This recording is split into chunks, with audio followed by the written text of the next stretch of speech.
Bismillahirrahmanirrahim. Qala al-musannif rahimahullahu ta'ala wa nafa'na bihi wa bi ulumihi fid dharain amin ya rabbal alamin. Qala rabbi shrah li sadri wa yassir li amri wa hlul 'uqdatam min lisani yafqahu qawli. Qala la ilma lana illa ma 'allamtana innaka antal alimul hakim wa tub 'alaina innaka antat tawwabur rahim. Alhamdulillah, pada subuh ini kita dapat melanjutkan kajian kitab Ihya Ulumuddin. Yang pembahasan sebelumnya kita telah sampai pada bab 4, yaitu pembahasan sampai pada tentang kerancuan di dalam menyerupakan diskusi-diskusi dengan musyawarah dari para sahabat dan diskusi-diskusi dari ulama-ulama salaf. Artinya kalau dilihat dari judulnya ini, bahwasanya orang di zaman akhir ini banyak ketika melakukan diskusi, melakukan perdebatan, kemudian mereka mengklaim bahwa diskusi dan perdebatan yang mereka lakukan itu sesuai dengan apa yang dilakukan oleh para sahabat Nabi dan ulama-ulama salaf. Padahal pada faktanya itu tidak seperti itu. Kita sampai sudah membahas wa yattali'u ala hadat talbis ma azkuruhu wa huwa anna ta'awana ala talabil haqqi minad din walakin lahu syurutun wa alamatun samanin.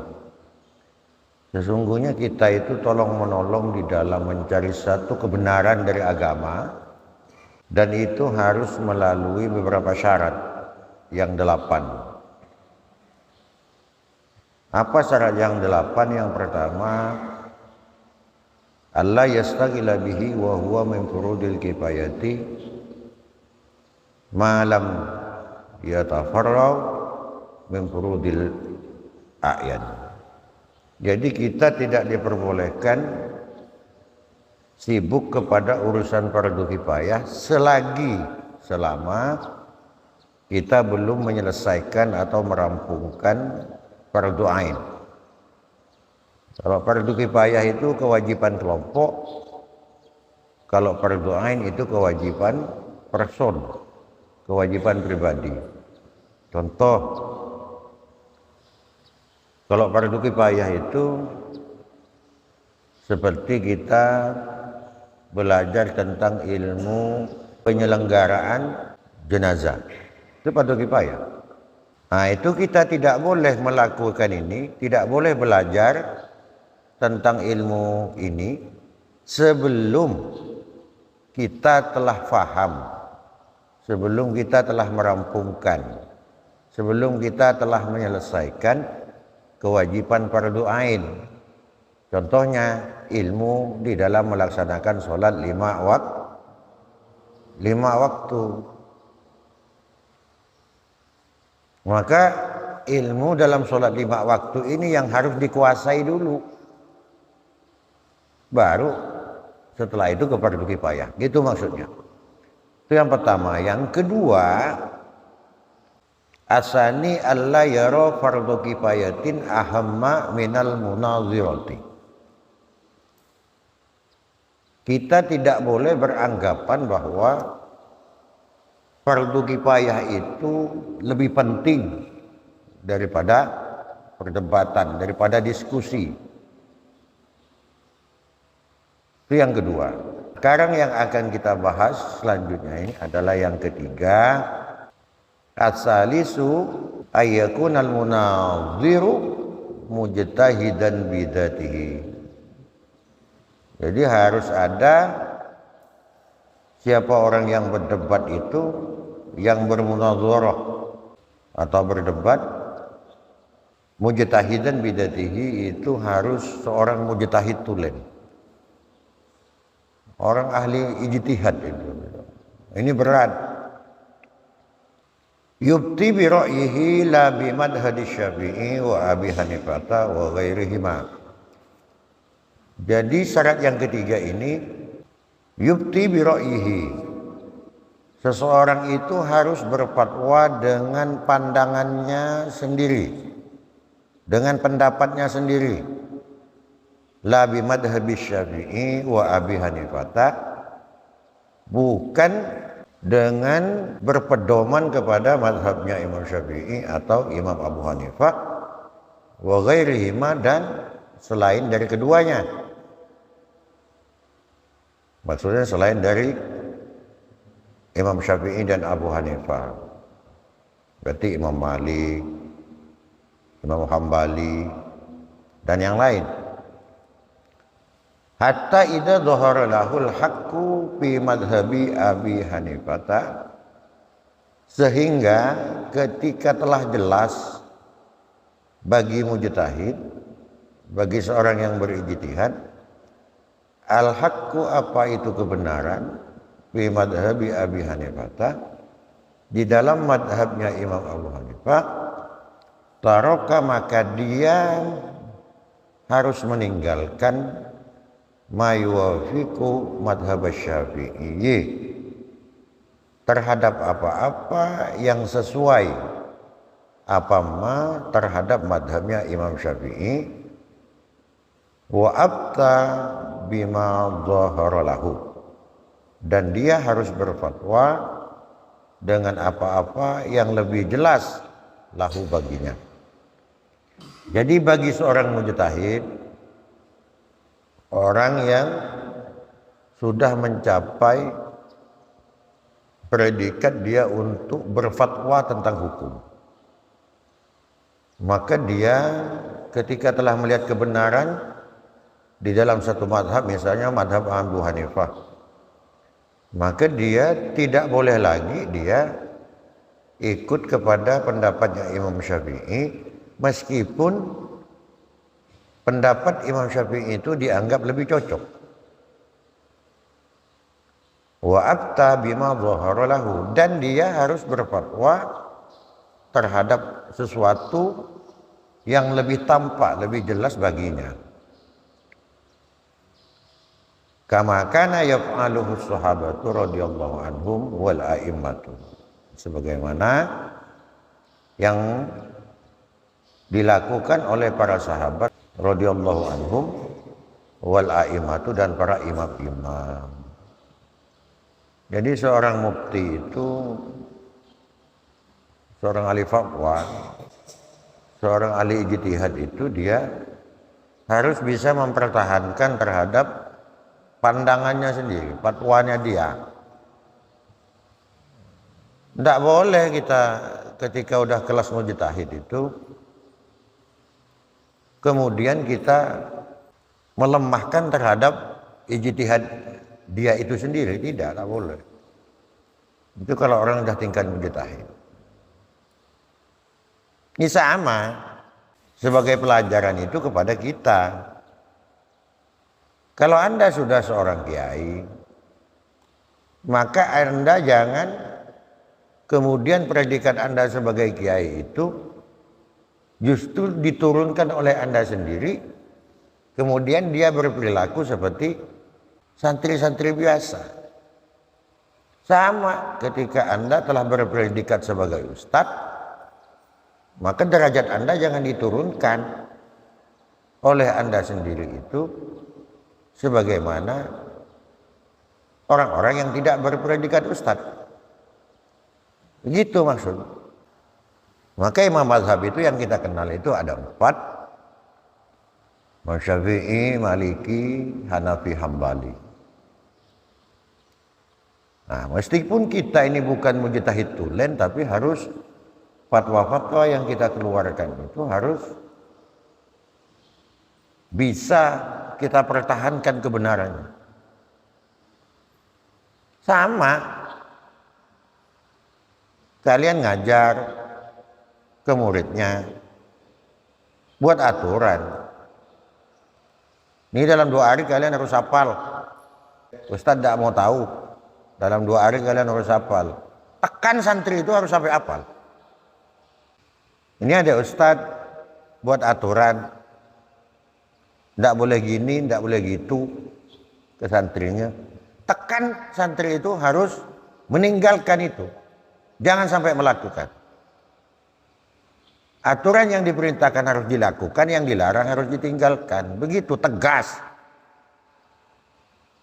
Seperti itu. Kenapa harus tegas? Karena percuma aturan dibuat, percuma seorang mujtahid itu ketika dia menjadi mufti memutuskan salah satu hukum, tapi kemudian dia tidak bisa mempertahankan terhadap hukum yang telah dia keluarkan. Percuma. Akhirnya apa? Ya perbandingnya ke tadi itu, ke santri itu, ke ustadz. Akhirnya dia anggap remeh. Di bawahnya dia anggap remeh. Kalian di sini dikasih tugas ustadz-ustadznya, ngimami 5 waktu, ngajar, berjemaah. Ustadznya sendiri ngorok tidur, santrinya disuruh berjemaah ke masjid. Tidak benar itu. Karena justru Anda semakin tinggi derajat itu, bebannya semakin berat memang. Bukan hanya sekedar untuk melatih diri sendiri, tetapi juga Anda harus menjadi contoh.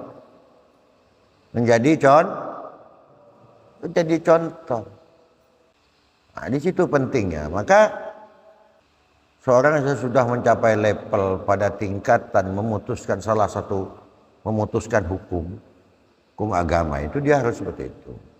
Itu maksudnya.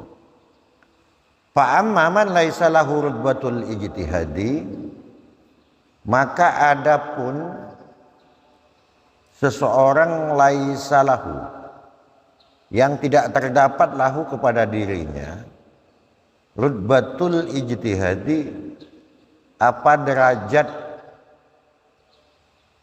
ijtihad, derajat menjadi seorang mujtahid. Wa huwa hukmu jami'i ahlil asri, dan itu berlaku pada salah satu wilayah atau salah satu kampung yang memang di kampung itu tidak ada yang mencapai level itu sampai ke mujtahid ini, yang ahli memutus hukum. Wa inna ma yafti fi ma yus'alu anhu naqilan an madhabi sahibihi, maka semestinya dia berfatwa dengan apa-apa yang dipermasalahkan atau yang ditanyakan darinya. Itu nakilan, itu menukil dari madhab sahibihi, orang yang punya madhab itu. Jadi dia sudah satu kampung nih, orangnya bodoh semua. Sedangkan di situ, di satu kampung itu ada seseorang, dia mencapai ke tingkatan mujtahid tulen itu tidak nyampe, Mas. Belum nyampe dia. Tapi tahu orang itu tuh. Pengetahuannya ada tentang hukum, tentang agama itu. Maka di satu kampung itu yang harus diikuti adalah fatwa dari orang itu, meskipun dia itu belum mencapai ke level mujtahid. Ada ustadz enggak begitu alim, belum tingkat mujtahid, masih di bawahnya. Nah, sedangkan di situ yang lebih alim dari dia itu tidak ada, hanya dia itulah. Jadi meskipun belum mencapai mujtahid, dia boleh dia itu berfatwa di kampung itu, dan fatwanya itu harus diikuti oleh umat di tempat itu. Nah, itu maksudnya. Falau dhahara lahu dha'fu madhabihi lam yajuz lahu ayat rukahu. Maka ketika nampak baginya itu dha'fu madhabihi, apa lemahnya madhabnya seseorang itu, seorang yang tadi tidak nyapai tingkat mujtahid yang sesungguhnya, lam yajuz lahu, tetap tidak boleh bagi dia itu ayat rukahu untuk meninggalkan. Tetap gunakan itu. Karena dialah yang paling pintar di situ. Ikuti. Gitu caranya. Fa ayu faidatin lahu fil munadhirati. Karena kalau tak dipakai, lantas apa manfaatnya? Apa faedahnya bagi dia itu fil munadhirati, di dalam diskusi-diskusi atau perdebatan-perdebatan, wa madhabuhu maklumun, dan sedangkan madhabnya dia itu maklumun, itu telah diketahui, walaisa lahul fatwa, dan tidak ada ternyata baginya itu al fatwa, apa fatwa bi ghairihi, terhadap yang lainnya. Jadi tidak bisa, itu harus, kata Imam Ghazali, ya untuk apa kamu sering diskusi, sering debat-debat, mencari penyelesaian dalam satu hukum dan sebagainya. Tapi ketika itu udah didapat kemudian tak digunakan. Ini adalah pegangan bagi kalian, bagi kita, ketika kita nanti ada di masyarakat dan sebagainya. Pulang ke Satai, di Satai kan tidak ada orang alim misalnya. Ya yang ada santri-santri yang mondok kemudian pulang ke sana. Ya ilmunya tidak sampai puncak, tapi adalah punya pengetahuan dia. Maka pengetahuan yang ia miliki itulah yang harus diikuti oleh orang-orang setempat itu. Wa ma yushkalu alaihi yalzamuhu ayyakulah. Akan tetapi ketika orang itu yang tidak mencapai mujtahid itu, wa ma yushkalu, dan perkara yushkalu yang muskil, yang tidak jelas alaihi baginya, yalzamuhu ayyakulah.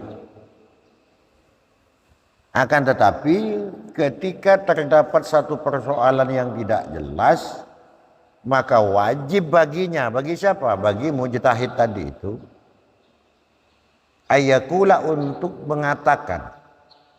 Apa yang dikatakan? La'alla inda sahibi madhabi jawaban an hada. Mudah-mudahan bagi seseorang yang mempunyai madhabku ini, inda sahibi madhabi, bagi pemilik madhabku ini, jawaban an hada, terdapat jawaban dari hal ini. Jadi kalau orang mujtahid ini, meskipun bukan mujtahid tulen, pasti dia ada pengikut-pengikutnya. Ketika sang mujtahid ini sendiri tidak menemukan jawaban di satu persoalan yang muskil, yang tak jelas maksudnya, dia harus berpikir dan berkata, ya mungkin orang-orang pengikutku ada yang bisa memberi jawaban dari madhabku ini, pendapatku ini. Bisa jadi dari pengikut itu justru muncul nanti jawaban yang benar. Pak ini, maka karena sesungguhnya aku lastu, tidak, siapa aku, mustaqilan, itu mandiri, itu bisa berdiri sendiri maksudnya di dalam memutuskan hukum, bil ijtihadi, dengan ijtihadnya, fi asli syar'i, di dalam hal-hal hukum syara yang bersifat dasar, asal, pokok. Itu maksudnya. Karena kalau bukan ijtihad seperti Imam Syafi'i, bukan kelas mujtahid seperti imam-imam yang empat, kalau kita di bawah levelnya, tidak semua kita menguasai itu. Maka cara solusinya seperti itu. Terus alinea yang terakhir, walau kanat mubahatsuhu anil masailil lati fiha wajhani au qaulani li sahibihi walau kana, dan apabila ada mubahasatuhu apa pembahasan-pembahasan anil masaili dari persoalan-persoalan allati fiha yang fiha terdapat di dalam allati wajhani itu dua pendapat au qaulani atau dua kaul li sahibihi bagi pemilik madhab lakana asbaha, niscaya ada asbaha yang menyerupai fa innahu rubbama yufti bi ahadihima, fa innahu maka sesungguhnya mujtahid rubbama yufti bi ahadihima bisa jadi dia berfatwa dengan salah satu dari keduanya, maksudnya dari dua pendapat atau dua kaul itu. Kalau ada dua kaul dalam satu hukum, ada dua pendapat dalam satu hukum, maka harus dipilih salah satu. Salah satu pilih. Fayastabidu minal bahsi mailan ila ahadil janibaini, dan bisa mengambil faedah dari pembahasan-pembahasan tersebut, mailan membuat kita menjadi condong lebih berat, maksudnya ila ahadil janibaini, terhadap dua sisi dari pendapat itu. Wala yural munadirat, dan tidak dipandang perdebatan-perdebatan itu jariyatan itu di dalam mengamalkan fiha dalam perdebatan kotun sama sekali. Jadi kita bisa mengambil faedah dari pembahasan itu untuk lebih condong kepada salah satu dari dua sisi. Dua sisi dimaksud adalah dua pendapat itu atau dua kaul. Jadi kita bisa menghindar maksudnya. Kalau ada dua pendapat, dua kaul, ambil salah satu yang menurut Anda lebih mendekati kebenaran menurut kita. Kalau itu sudah diambil, berarti kita terbebas dari perdebatan-perdebatan. Karena diskusi dan perdebatan-perdebatan itu justru akan menambah persoalan-persoalan baru. Maka salah satu dari dua pendapat itu saja diambil salah satu, sehingga kita diselamatkan dari perdebatan-perdebatan. Bal rubbama tarokal mas'alatan lati fiha. Bahkan terkadang seseorang itu meninggalkan satu masalah allati fiha yang terdapat di dalam masalah tersebut wajhani dua pendapat au qaulani atau dua qaul wa talaba mas'alatan, dan justru dia mencari satu masalah yakunul khilafu yang ada apa perbedaan-perbedaan pihak di dalam masalah itu maitutan itu tidak bisa dielakkan. Nah, jadi kata Imam Al-Ghazali ini terkadang orang itu banyak sudah ada pilihan hukum antara dua pendapat atau dua qaul, justru itu tak diambil, malah dia itu lebih condong untuk mencari masalah baru, membahas baru, persoalan baru, yang justru persoalan baru yang dibahas itu akan menimbulkan perdebatan-perdebatan yang panjang yang tidak akan pernah ada ujungnya. Makin jadi perdebatannya. Apalagi orang yang berdebat itu orang yang kurang memahami di dalam persoalan yang sedang dibahas. Nah, jadi itu maksudnya. Jadi syarat yang ketiga ini, kita ta'awun di dalam persoalan yang hak tentang agama ini, maka seseorang itu harus paham artinya. Paham di dalam hukum itu. Betul-betul dia menguasai. Atau paling tidak di bawahnya lah. Meskipun tidak sekelas Imam Syafi'i, tidak sekelas Imam Malik, tapi paling tidak kita itu tahu. Dan persoalan masalah diskusi perdebatan itu sebisa mungkin, itu kata Imam Ghazali, itu jangan dikedepankan, harus dihindarkan. Maka boleh seseorang itu membuat fatwa ketika di satu wilayah, satu kampung itu tidak ada lagi orang yang betul-betul alim, yang kelas mujtahid, tapi ada di bawah mujtahid itu si A itu satu-satunya, boleh dia berfatwa menjadi mujtahid di tempat itu, menjadi petunjuk bagi orang-orang di kampung itu, boleh. Nah, jadi ini yang ketiga. Baru nanti kita masuk yang keempat itu, alla yunadhiru illa fi mas'alatin waqi'atin au qaribatil wuqu'i ghaliban. Itu yang keempat dari 8 syarat yang harus dipenuhi di dalam kita melakukan perdebatan-perdebatan, kita tolong menolong di dalam perkara hak yang ada di dalam agama itu. Jadi berat, tidak gampang. Jadi kalau urusan perdebatan ini orang banyak suka ke perdebatan, padahal dianya sendiri nggak paham. Karena dia ini orang bodoh, tak ngerti, yang dikedepankan emosinya, maka kemudian di perdebatannya itu bukan mendatangkan kebaikan, yang ada datangnya berkelahi, mendatangkan kelahi, merah-merah muka, ngotot katanya punya dia yang benar, satunya punya dia yang benar. Padahal sama bodohnya dia berdua. Maka hindari perdebatan itu. Perselisihan itu hindari. Sebisa mungkin perselisihan itu hindari. Karena agama itu guna diskusi di zaman Rasulullah itu, di zaman sahabat,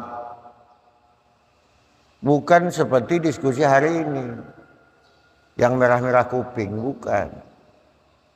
Betul-betul di zaman sahabat itu dia mencari kebenaran di sana. Imam-imam salaf juga seperti itu. Kalau hari ini justru yang kita cari itu adalah kemenangan, bukan kebenaran. Paham? Yang kita cari itu kalau diskusi hari ini itu yang dicari itu kemenangan, bukan kebenaran. Mau benar mau salah yang penting menang. Itu hari ini. Kalau zaman sahabat Nabi, zaman Imam Salafun Sholihin, yang dikejar itu kebenaran. Kalau memang dia itu salah, pendapat orang yang lebih benar, ikut ke pendapat orang. Itu di zaman sahabat Nabi seperti itu. Sama di dalam dukung-mendukung seperti itu hari ini. Adanya pro kontra sebagainya. Ketika mendukung si A misalnya, dia tidak peduli dia si A ini benar apa salah, mau salah ke, mau benar ke, tak peduli, karena yang didukung si A-nya ini orangnya, bukan kebenarannya yang didukung. Maka meskipun salah tetap dibela, tetap didukung. Itulah yang menyebabkan hancurnya dunia ini di situ, ketika kita salah di dalam memaknai arti dari diskusi dan perdebatan. Ketika sudah bukan kebenaran yang dicari, maka semuanya akan hancur jadinya. Jadi dia harus jadi pandangan ke kalian para santri. Kalau salah kalian harus gentleman. Pendapat kawan yang lebih benar harus gentleman. Terima. Itulah yang disebut orang bijaksana. Dan orang ketika bisa menerima kebenaran orang lain, mengakui bahwa dia itu yang salah, itu tanda-tanda orang yang akan menjadi orang besar seperti itu. Dia akan menjadi orang hebat di masa yang akan datang. Nah, jadi itu. Mudah-mudahan apa yang kita bahas ini bisa bermanfaat untuk kita semua. Dan saya akhiri dengan ucapan Allah yuhibbukum wa yarda. Wallahu muwaffiq ila aqwamit thoriq. Wassalamualaikum.